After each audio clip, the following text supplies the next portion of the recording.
Sophia was my college girlfriend, or rather, the girl I paid to date me. Though I never treated her as a plaything, that's how others saw us. No one believed a rich kid would truly love someone from her world. Then I dumped her without explanation. Years later, we met again. I was a master at a luxury spa, and she, now a millionaire, booked me for a private session. After graduation, my family went bankrupt. My father fled with his mistress. That same year, I killed a man in excessive self-defense and served 2 years in prison. Inside, an old inmate taught me therapeutic massage. Now at the spa, former socialites who once chased me book sessions just to humiliate me. I endure it. I need the money. Today, as I was about to leave, the manager called. Jason, VIP Suite 888. A major client requested you. Nail this and you might not need to work all year. On my way, I grabbed the kid. It just packed up a knot of apprehension tightening in my gut. The wealthier the client, the higher the chance they were a creep. Just this morning, it had a session with a woman who had to be over 400 pounds. She'd periodically slap me across the face as I worked on her. $8,000 a slap. So I endured it. I knocked on the door to 888. Come in. The voice was cool and young. I opened the door and saw a woman sitting on the living room sofa, dressed in a sleek black power suit. Her long hair cascaded loosely over her shoulders, a touch of languor that created a striking contrast with the sharp, professional lines of her attire. Her face was breathtaking, more beautiful than I remembered from college. She'd been gorgeous then, but with a lingering innocence. Now she possessed the captivating allure of a woman in full bloom. It was her,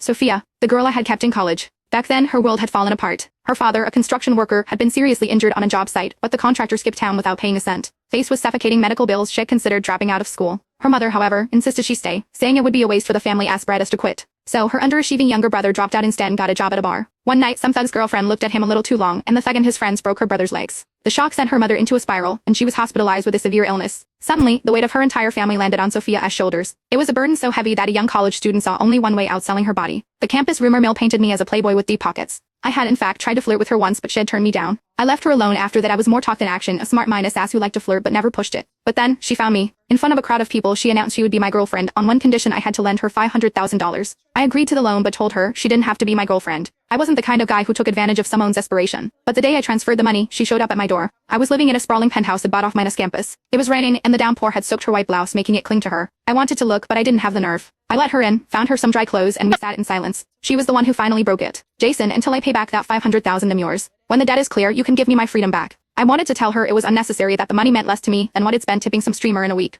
But I knew that would crush her pride. So instead I said, then you can be my housekeeper. From that day on, Sophia lived with me. She cooked my meals, managed my life, and even cleaned me up when I came home blind drunk. The girls who chased me were relentless, constantly harassing her, calling her a whore, trying to claw her way into high society. She never told me about it, never defended herself. She just silently endured it. When I found out, I confronted them, telling them to back off. But that only made things worse for her. She'd get accidentally hit in the face with a basketball or accidentally shoved down a flight of stairs. I realized the more I protected her, the more she suffered. So I changed my strategy. I started treating her horribly, even announcing to a crowd that she was just a dog I kept when I wouldn't even let into my bed. After that, the physical accidents stopped, though she was still a target for vicious gossip. Then came the end. The company went bankrupt. My father fled with his mistress.